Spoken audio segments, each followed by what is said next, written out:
La danza de los mares y el sabor del coco. Sigo el camino del cortejo. Participé el viernes en una reunión de la Cámara de Industria y Comercio de La Matanza, donde fue invitado especial Guillermo Moreno, candidato a presidente del Frente Principios y Valores. Allí lo acompañaba Luis Delía y también el querido Turco Samid, que es un viejo vecino de San Justo, viejo y querido peronista, a veces demonizado, ¿no? Como otras tantas cosas. Y se produjo una ida y vuelta muy interesante con Guillermo Moreno, con los empresarios. Y se estiró un poco la charla y Guillermo Moreno empezó ocupándose de lo micro, fue creciendo a lo macro nacional y hasta se metió en la geopolítica, la geoeconomía, si querés, que se está discutiendo en este momento. Por eso lo saludo con respeto a Guillermo Moreno. ¿Qué tal, Guillermo? ¿Cómo te va? ¿Cómo estás? Un placer hablar contigo como siempre, que tengas buen domingo. Bueno, te agradezco mucho. Contala, narralo, si querés, el acto, para narrar también tus ideas que expusiste allí, que fuiste muy aplaudido. Yo no sé si todo el mundo dimensionó al final, porque sos comprensivo, lo que hablabas del mundo también, cuando metiste lo micro y te fuiste metiendo en lo medio y en lo macro político y geopolítico del momento actual de la Argentina y la necesidad de tener claridad en eso, Guillermo. Claro, gracias por tu tiempo y por las palabras. Mirá, lo que le fuimos a decir a los empresarios matanceros, que era el corazón, uno de los corazones de la industria de la Argentina, Matanza era la matanza industrial, sí. En los distintos sectores. Pues sabés que, pará, déjame decirte, yo soy hijo de escuela industrial de La Matanza, de escuela industrial peronista de aquella época, y hasta con esa tecnicatura me sirvió para iniciarme en el periodismo, en la guía de la industria, que sé yo, me pagaban un montón por ser técnico. Había 5.000 industrias, 35.000 comercios en ese momento, y se multiplicó La Matanza. Te escucho con atención. Esa es la matanza que todos queremos y que queremos volver. Y entonces, empezamos hablando del mundo, porque uno le tiene que decir a los matanceros, a los empresarios y sobre todo a los industriales matanceros, que el mundo hoy favorece, claro, cuando yo digo eso se sorprende, favorece la reindustrialización de aquellos pueblos que tienen una memoria industrial. Y nosotros la tenemos. No, Moreno, hoy la manufactura es la India, China. No, muchachos, se terminó. Esa es la vieja globalización, es el viejo mundo, es el mundo pergeñado y en la práctica se expresó a partir de la caída del muro de Berlín. Pero eso se terminó en el conflicto entre Estados Unidos y China.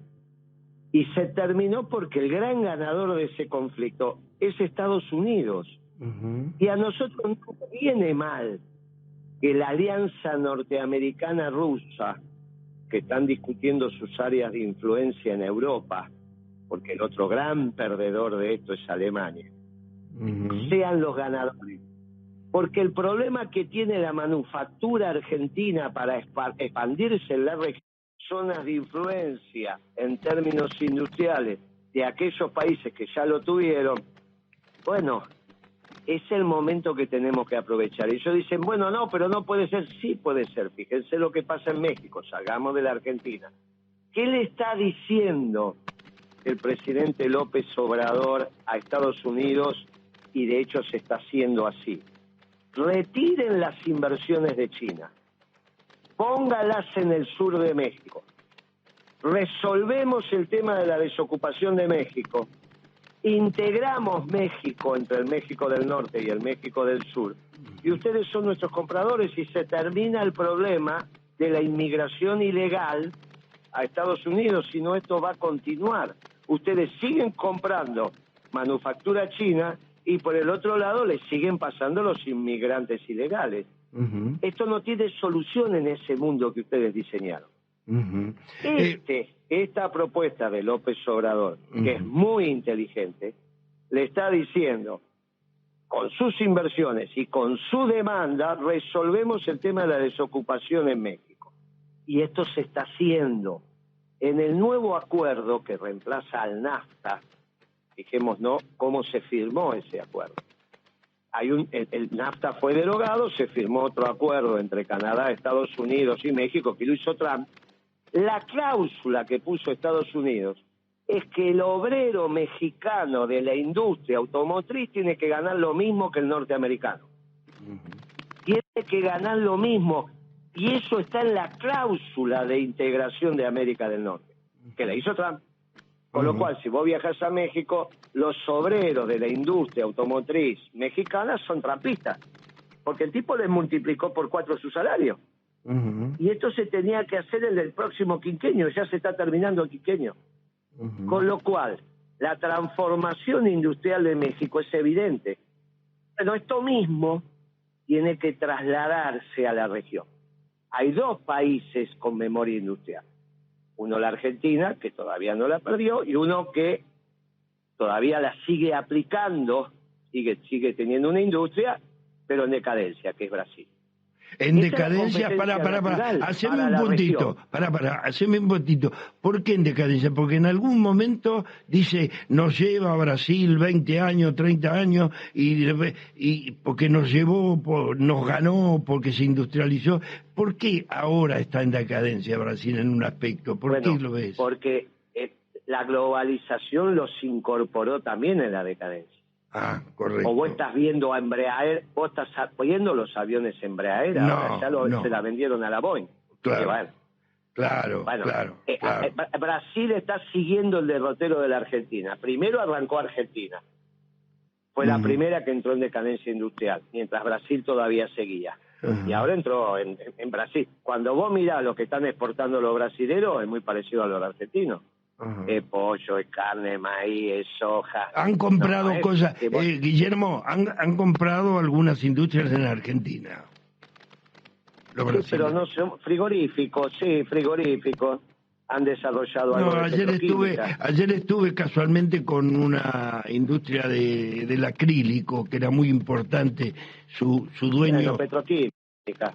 Petroquímica, correcto. Sí. En eso sí. Petroquímica. Sí. Por eso, en el tema petroquímico se han vendido, pero es para abastecer local.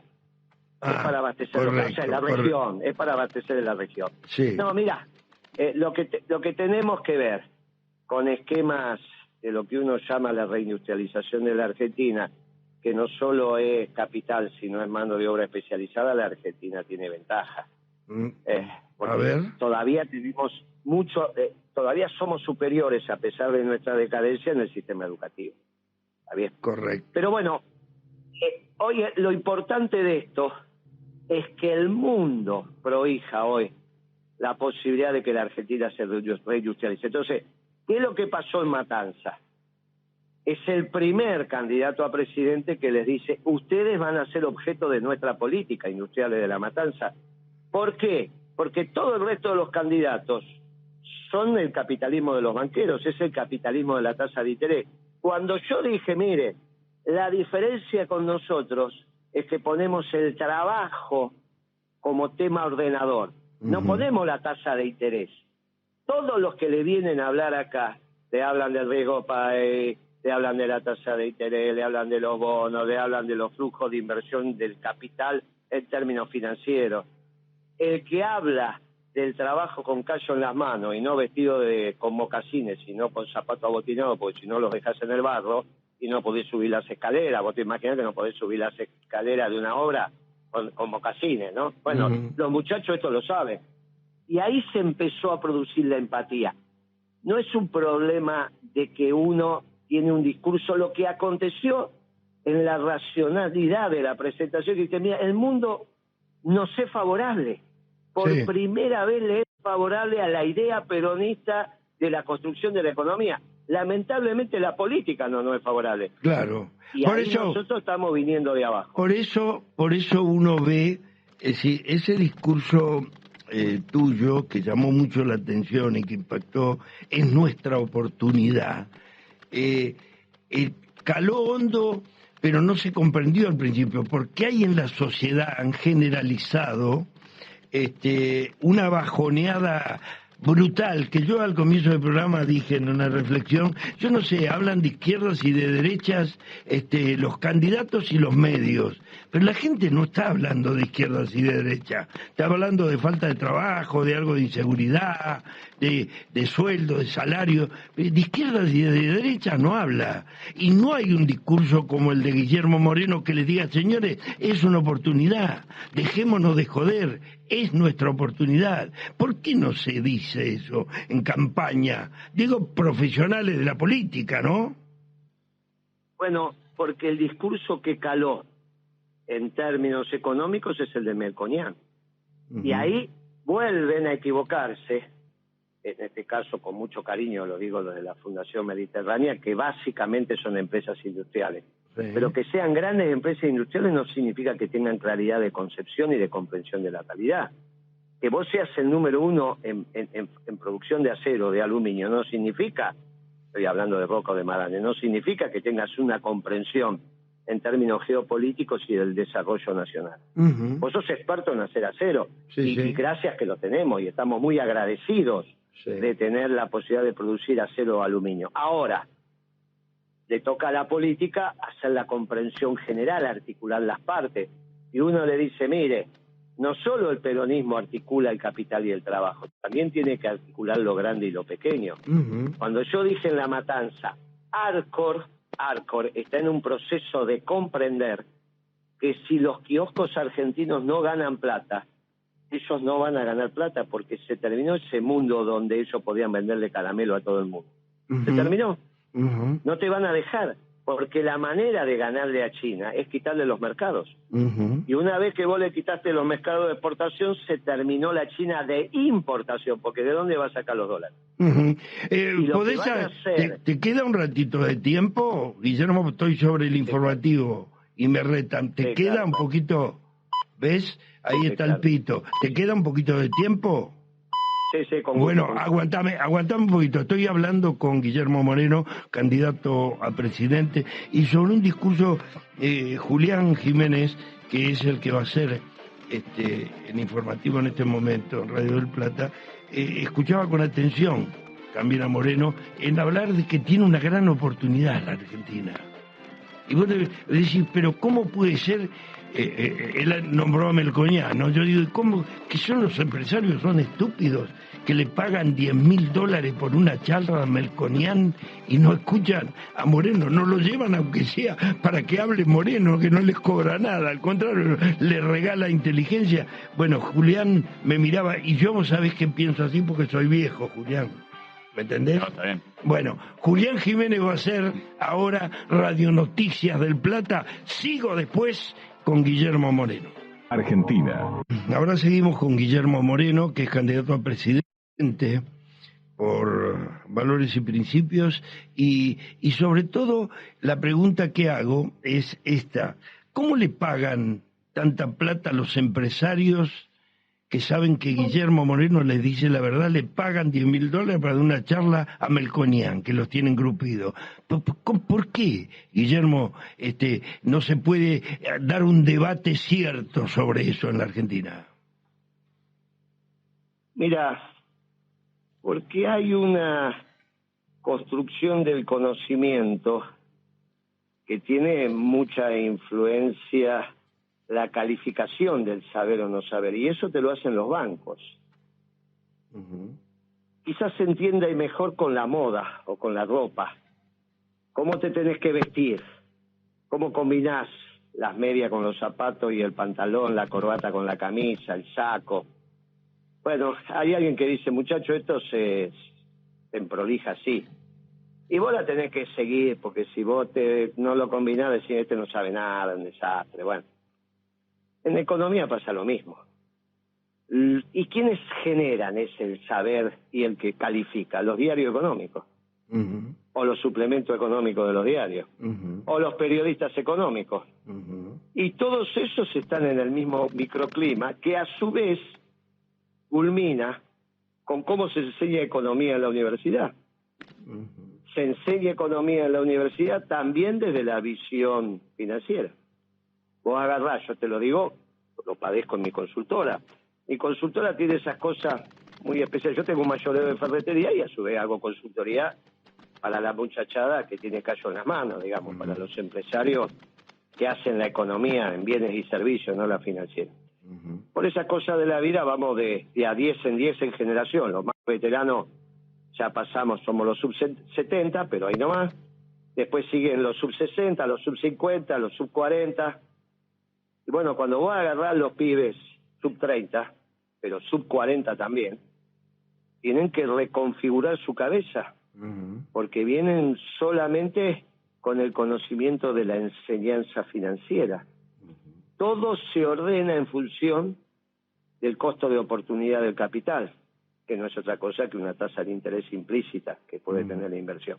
Claro, se hace muy difícil el diálogo hasta que, bueno, a medida que van trabajando en la consultora, abren los ojos como el 2 de hora y dicen, ahora estoy empezando a entender la economía. Esto se arma un clima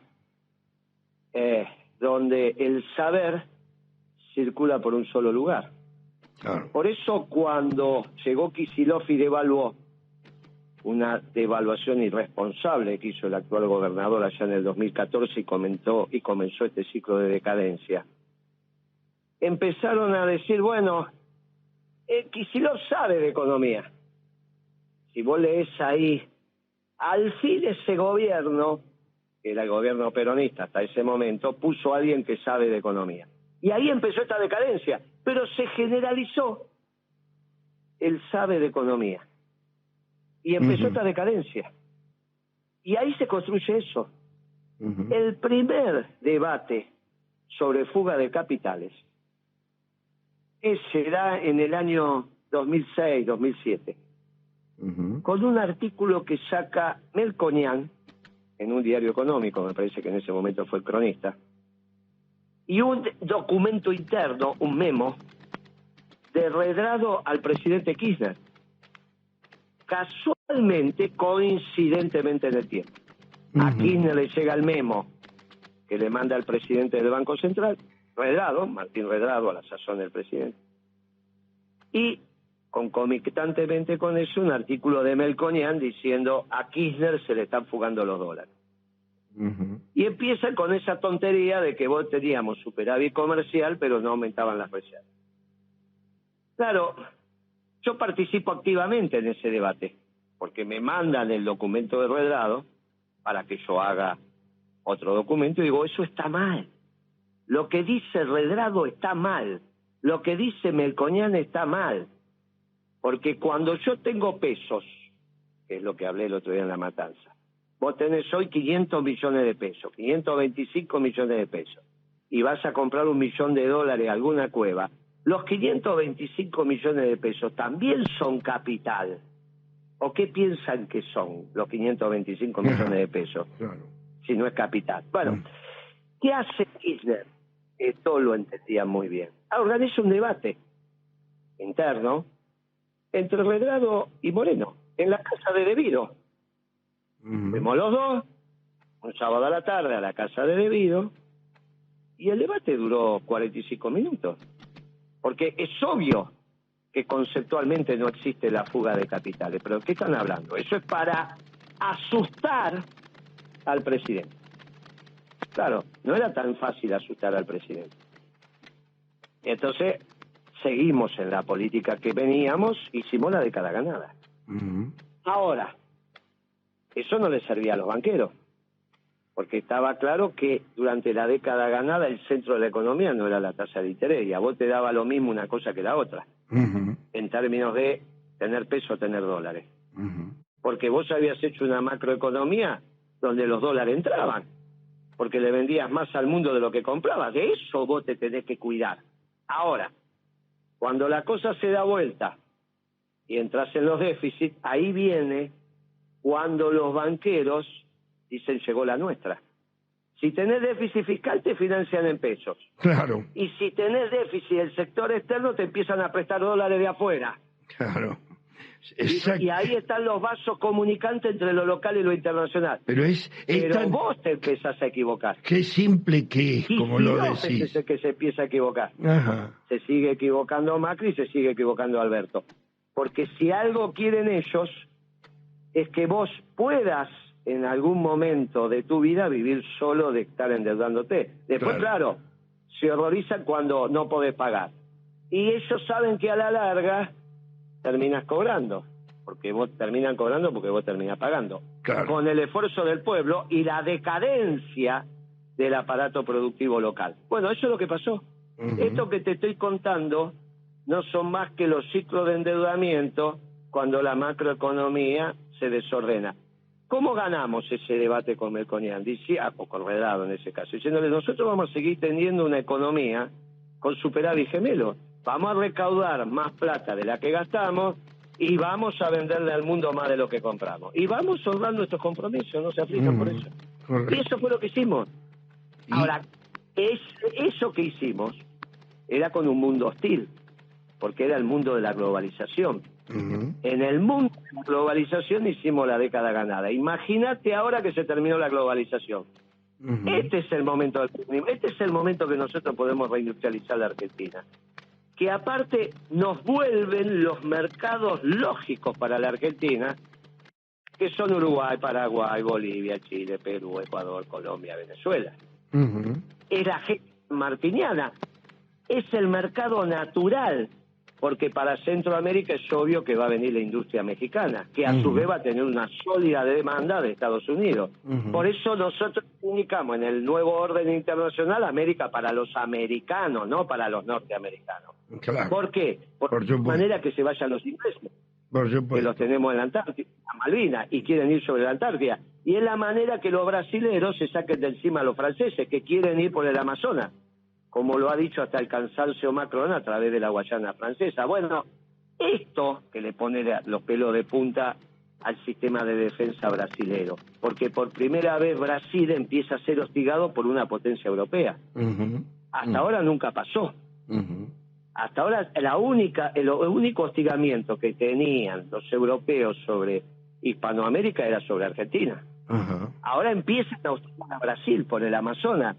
Y ahí empieza también una relación que nunca estuvo y una mirada común sobre el Atlántico Sur argentino-brasilero, cuando siempre tuvimos miradas antagónicas. Bueno, te dan una serie de situaciones que si somos inteligentes y las sabemos aprovechar, tenemos una oportunidad importante. Ahora, la política está mirando otro canal. Vos pasaste en el noticiero recién que Massa estaba muy contento porque el FMI le va a prestar plata. Entonces vos decime cómo puede ser que se la pasaron diciendo que lo de Macri fue un desastre, porque lo fue, porque se endeudó, pero ahora resulta que si vos te endeudas está bien.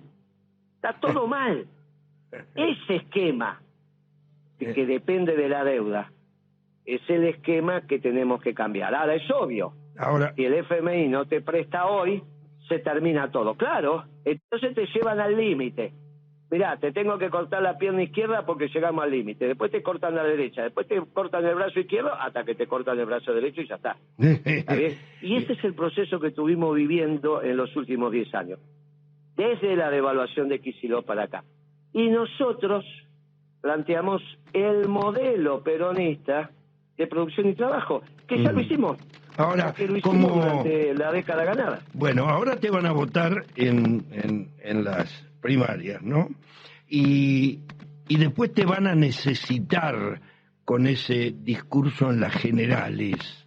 Es decir, ¿cómo te ves dentro a tratar de convencer a algunos de hacer peronismo en la Argentina? Mira, yo lo veo con optimismo. ¿Qué les pasa a los gremios industriales? Los gremios industriales pusieron un diputado tercero en la lista del oficialismo, pero nuestras listas están plagadas de secretarios generales de sindicatos. Sí. No solo la nacional, sino también las provinciales.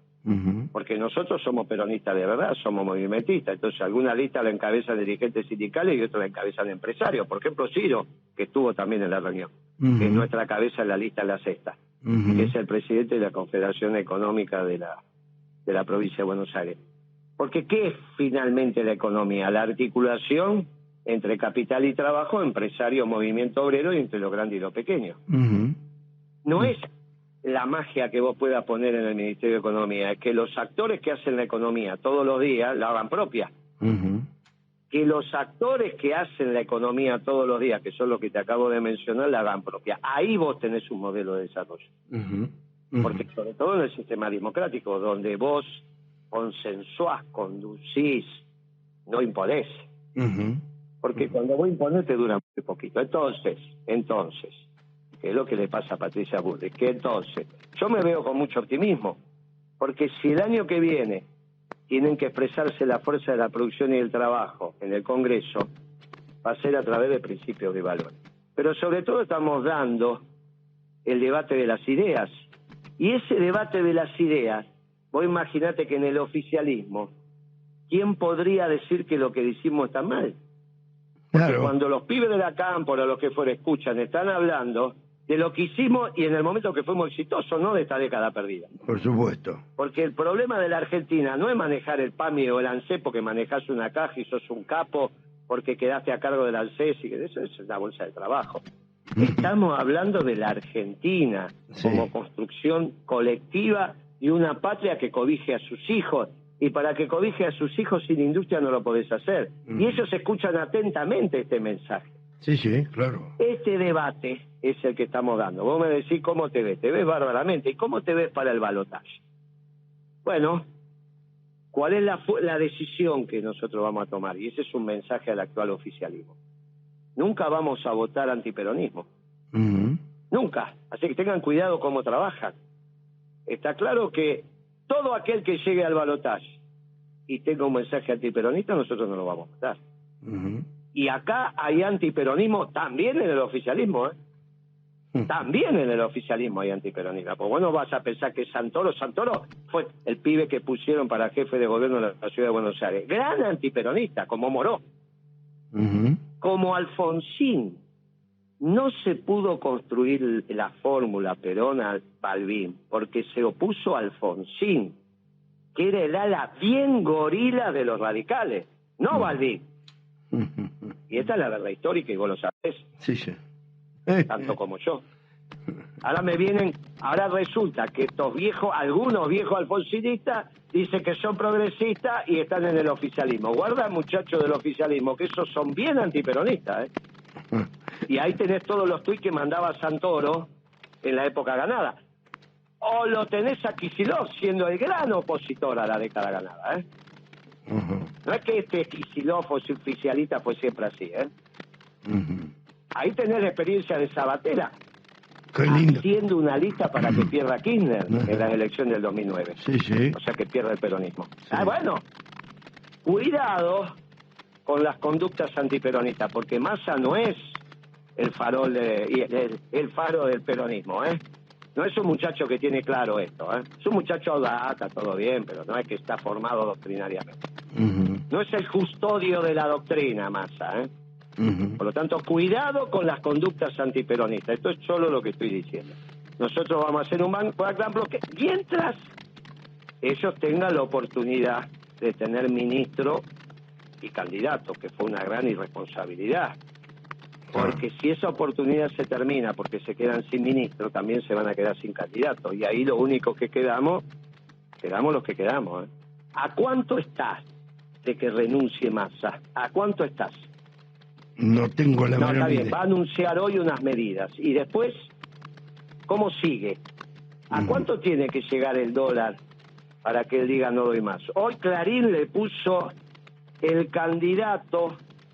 ministro candidato está en jaque. No es que lo puso cualquier diario, ¿eh? Y La Nación dice algo parecido. Porque la realidad es la realidad.